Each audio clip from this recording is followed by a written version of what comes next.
This channel does not promote any violent, harmful, or illegal activities. All content provided by this channel is meant for an educational purpose only. Football বিশ্বে অনেকেই আসেন, অনেকে চলেও যান, কিন্তু কেউ কেউ আসেন ইতিহাস লিখতে। 11 বছরের বয়সের একটা ছেলে যার শরীরে ছিল গ্রোথ হরমোনের মারাত্মক ঘাটতি। চিকিৎসকরা বলেছিলেন সে আর কখনোই স্বাভাবিক মানুষের মতো লম্বা হতে পারবে না। ফুটবল সে তো দূরের আকাশ। কিন্তু 2026 সালে এসে সেই ছেলেই যখন পুরো ফুটবল বিশ্বের একচ্ছত্র সম্রাট, তখন একে আপনি কি বলবেন?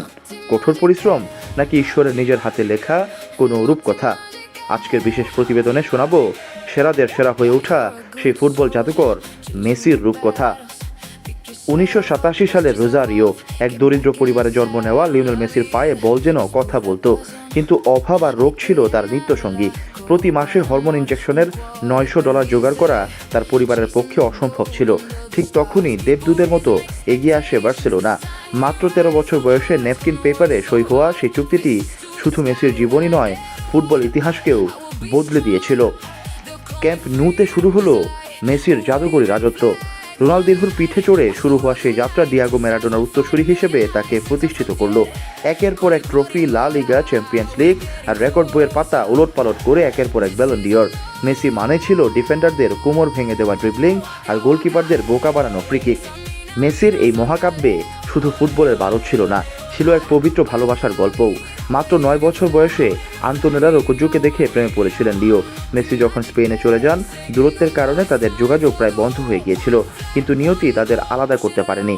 এক বন্ধুর মৃত্যুর পর আন্তোনেলাকে সান্ত্বনা দিতে মেসি ছুটে যান আর্জেন্টিনায়। সেই থেকে আজ 2026 সাল পর্যন্ত মেসির জীবনের প্রতিটি ঝড়-ঝাপটায় ছায়ার মতো পাশে থেকেছেন আন্তোনেলা।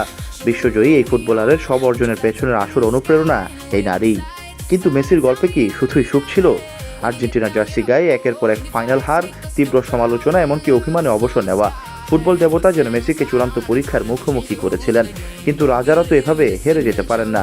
2021 সালে কোপা আমেরিকা জয়, 2022 সালে কাতার বিশ্বকাপে সেই শ্বাসরুদ্ধকর ফাইনালে বিশ্বজয় করে ফুটবলকে পূর্ণতা দিলেন মেসি।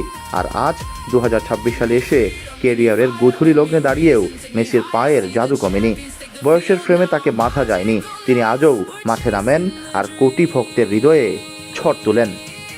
ইতিহাস তো অনেকেই লেখেন, কিন্তু লিওনেল মেসি প্রতি মুহূর্তে ইতিহাসকে নতুন করে পুনর্নির্মাণ করেন। কাতার বিশ্বকাপের পর অনেকেই ভেবেছিলেন জাদুকরের গল্প বুঝি শেষ, কিন্তু না। 2026-এর উত্তর আমেরিকার বিশ্বকাপ মঞ্চে 38 বছর বয়সে দাঁড়িয়ে মেসি যা করলেন তা যেন রূপকথাকেও হার মানায়। গ্রুপ পর্বের প্রথম ম্যাচে আলজেরিয়ার বিপক্ষে হ্যাট্রিক করে মেসি, কিন্তু আসল সিনেমা বাকি ছিল ডালাসের মাঠে অস্ট্রিয়ার বিপক্ষে বাঁচা মরা লড়াইয়ে। পুরো স্টেডিয়াম তখন উত্তেজনায় কাঁপছে। 38তম মিনিটে 5 জন ডিফেন্ডারকে বোকা বানিয়ে মেসি বল জোড়ালেন জালে, আর এই গোলের মাধ্যমে তিনি একাই হয়ে গেলেন বিশ্বকাপ ইতিহাসের সর্বকালের একক সর্বোচ্চ গোলদাতা। কিন্তু সিনেমা সেখানেই শেষ নয়। ম্যাচের একদম শেষ মুহূর্তে ইনজুরি টাইমে অস্ট্রিয়ার রক্ষণভাগে চূর্ণ বিচূর্ণ করে নিজের দ্বিতীয়তম গোলটি করে আর্জেন্টিনাকে 2-0 ব্যবধানে সরাসরি নকআউট পর্বে নিয়ে গেলেন ফুটবল ঈশ্বর। টানা 2 ম্যাচ জিতে বিশ্ব চ্যাম্পিয়নরা যখন শেষ 32-এ পা রাখলো, ফুটবল বিশ্ব আবার দেখলো বয়স কেবলই একটি সংখ্যা, আর মেসি হলেন চিরন্তন এক জাদুকর। হরমোনের অভাবে থাকা সেই ছোট্ট লিও থেকে 2026 সালের বিশ্বজয়ী কিংবদন্তি।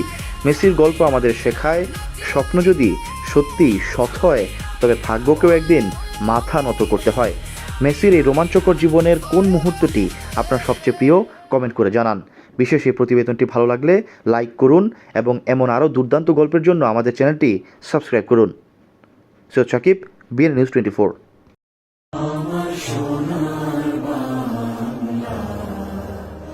আমি তোমার